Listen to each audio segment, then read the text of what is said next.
এক ভাই জানতে চেয়েছে যে বজ্রপাতে নিহত ব্যক্তির লাশ চুরি হয় কেন? কোনো বিশেষত্ব আছে কি এই লাশে?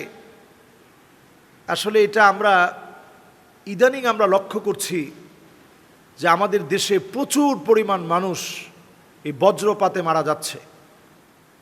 একটা সময়ে বাংলাদেশে গাছগাছালি অনেক বেশি ছিল, বিশেষ করে তাল গাছ। আমাদের দেশে অনেক বেশি পরিমাণ তাল গাছ ছিল। এরপরে প্রত্যেকটা অঞ্চলে এক একটা পিলার ছিল, যেগুলো ব্রিটিশরা আমাদের দেশের সীমানা রক্ষার্থে যে পিলারগুলো দেওয়া ছিল, এগুলো অনেক সময় বজ্রগুলো যখন আসতো, তখন এই পিলারগুলোর কারণে কোনো মানুষের বাড়িতে অথবা মানুষের শরীরে এই বজ্র পড়ে মানুষ মারা গেছে, এই কথাগুলো আমরা তেমন শুনতাম না। কিন্তু এই সময়ে এসে যখন এই পিলারগুলো আমরা উঠিয়ে ফেলেছি, জায়গায় জায়গায় যখন দুষ্ট কুচক্রীরা তারা বিভিন্ন চক্রান্ত করে যে এই পিলারগুলো কোটি কোটি টাকা দামের, এগুলো বলে বলে দেশের সীমানা রক্ষার যে পিলার, দামি দামি পিলার, কিন্তু দামি দামি বলতে এটা দামি এই জন্যে যে তারা একটা নির্দিষ্ট জায়গা মেপে মেপে এই পিলারগুলো স্থাপন করেছে। তো এটা আমরা নষ্ট করে ফেলেছি। গাছগাছালি আমরা নিজেরা নষ্ট করে ফেলার কারণে আমাদের দেশে বজ্রপাতে প্রচুর পরিমাণ মানুষ মারা যাচ্ছে। একদিনেই দেখা গিয়েছে 13-14 জন মানুষ একদিনে মারা গিয়েছে। তো এই যে ভয়াবহ একটা অবস্থা দেশের, এখন আরেকটা নতুন করে শুরু হয়েছে। একটা সিন্ডিকেট এ দাবি করছে যে এই ধরনের লাশগুলো, যেহেতু এগুলোর ভিতরে একটা বজ্র এসে পড়েছে, এই শরীরটা খুব শক্তিশালী এক শরীর, এই লাশটা অনেক দামি, মহামূল্যবান। কারণ দেখবেন যে কোনো একটা লোহার ভিতরে যখন তড়িৎ কারেন্ট যখন এটার ভিতরে যখন একটা সময়ের জন্য যখন প্রবাহিত হয়, এই চুম্বকীয় প্রভাবের কারণে এই লোহাটা শক্তিশালী হয়। তো এই চুম্বকীয় প্রভাবের কারণে লোহাটা যেমন শক্তিশালী হয়, তো এই জন্য অনেক সময় আমাদের দেশে এখন এটা বলা হয়, প্রচার করা হয় যে লাশগুলোর ভিতরে এইরকম একটা হঠাৎ করে বজ্র পড়ে, মানুষটা বজ্রপাতে মারা যায়। এই বজ্রপাতে মারা যাওয়া মানুষটার লাশের দাম অনেক বেশি। এটা শুধু লোকমুখে প্রচার করা একটা কথা। আচ্ছা, এটা দিয়ে কি বানানো হয়?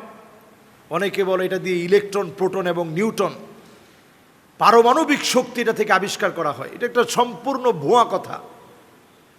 দ্বিতীয়ত, অনেক কবিরাজরা তাদের তাবিজ করতে গিয়ে, কালো জাদু করতে গিয়ে এই লাশের বিভিন্ন টুকরাগুলো ব্যবহার করে থাকে এবং তারা কালো জাদুতে এটাকে সম্পৃক্ত করে তারা বলে যে এই কালো জাদু শক্তিশালী হবে যদি এই লাশের একটা টুকরা দেওয়া যায়। তো এই জাতীয় যে কথাগুলো, এই কথাগুলোর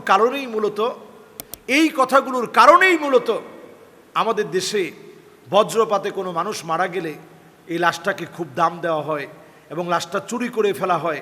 খুব দ্রুতই লাশটা চুরির ভয় থাকে, চতুর্দিকে মানুষ পাহারায় রাখতে হয়। আসলে এই লাশ এটা কোনো ধরনের কোনো কাজে অথবা তাবিজ কবজে কোনো কিছুতে ব্যবহার হয় বলে কোনো গবেষণায় দেখা যায়নি। ঢাকা ইউনিভার্সিটির ফরেনসিক ডিপার্টমেন্ট জানিয়েছে এই লাশের ভিতরে কিছুই থাকে না। সাধারণ একটা লাশ যেমন, হুবহু এই লাশটা এখন এমন। সুতরাং আমাদের একজন মানুষের মৃত্যুর পরে একজন বনি আদমকে আল্লাহ তাআলা সম্মানিত করেছেন। ও কাররামনা বানি আদম, বনি আদম বড় সম্মানিত। তার লাশকে কেউ অপদস্থ করবে, লাঞ্ছিত করবে, তার হাড় গুড়কে অপদস্থ করবে, লাঞ্ছিত করবে, এটা একজন আদম সন্তানকে সবচেয়ে বড় অপমানিত করা। এই জন্য যারা এই জাতীয় কাজগুলা করবে, এই সিন্ডিকেটগুলোকে আইনের আওতায় এনে শাস্তির ব্যবস্থা করা উচিত এবং খেয়াল রাখা দরকার এই জাতীয় কাজে অন্তত আমরা নিজেরা যাব না। যারা গিয়েছে আপনারা দেখবেন তারা সহায় সম্বল সব হারিয়েছে, কিছুই নাই তাদের, অনেক ধন সম্পদ, টাকা পয়সা সব শেষ হয়ে গেছে। আমরা প্রত্যেকেই মারা যাব। কুল্লু নাফসিন যায়িকাতুল মাউত, সবাই মারা যাব। খেয়াল রাখা দরকার আল্লাহ তাআলা যেন এই বালা মুসিবতের মৃত্যু আমাদেরকে না দেন। এই যখন বজ্রপাত পড়তে থাকে তখন আল্লাহর কাছে দোয়া করতে থাকেন, আল্লাহুম্মা লা তাকতুলনা বিগদাবিক ওয়া লা তুহলিকনা বিআযাবিক ওয়া আফিনা ক্বাবলা যালিক। আয় আল্লাহ, এই গজব দিয়ে আল্লাহ আপনি আমাকে শেষ করে দিয়েন না, এই আযাব দিয়ে আল্লাহ আপনি আমাকে মেরে ফেলেন না। আল্লাহ আপনি আমারে মাফ করেন, আমাদের কাছ থেকে আযাব উঠায় নেন। এই বজ্রপাত একটা আযাব হিসাবে আসতে পারে, এর মধ্যে যদিও শক্তি আছে। ভূমির ভিতরে আল্লাহ রাব্বুল আলামিন জমিনে ফসল দিবেন, এই ফসল উৎপাদনে এর প্রয়োজন আছে।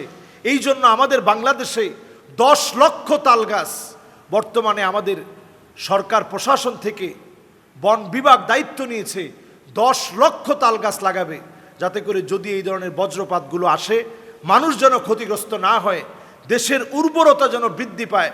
বড় একটা গাছের মধ্যে পড়লো, উর্বর ক্ষমতা যেন জমির বেড়ে যায়, মানুষ যেন ক্ষতিগ্রস্ত না হয়, এই ব্যবস্থাপনায় 10 লক্ষ তাল গাছ লাগানো হবে। সুতরাং এই জাতীয় কোনো নিউজে অথবা সিন্ডিকেটের আওতায় আমরা পড়ব না। আমরা আল্লাহর কাছে পানাহ চাবো, যখনই বজ্রপাত দেখব আমরা আল্লাহর কাছে পানাহ চাবো, আল্লাহুম্মা ইন্নী আসআলুকা খায়রাহা ওয়া আউযু বিকা মিন শাররিহা। আল্লাহর কল্যাণ আপনি দান করেন, অকল্যাণ থেকে আল্লাহ আপনি আমাদেরকে হেফাজত করেন। আমরা দোয়া পড়ব, আল্লাহর কাছে পানাহ চাবো। আসসালামু আলাইকুম ওয়া রাহমাতুল্লাহি ওয়া বারাকাতুহু।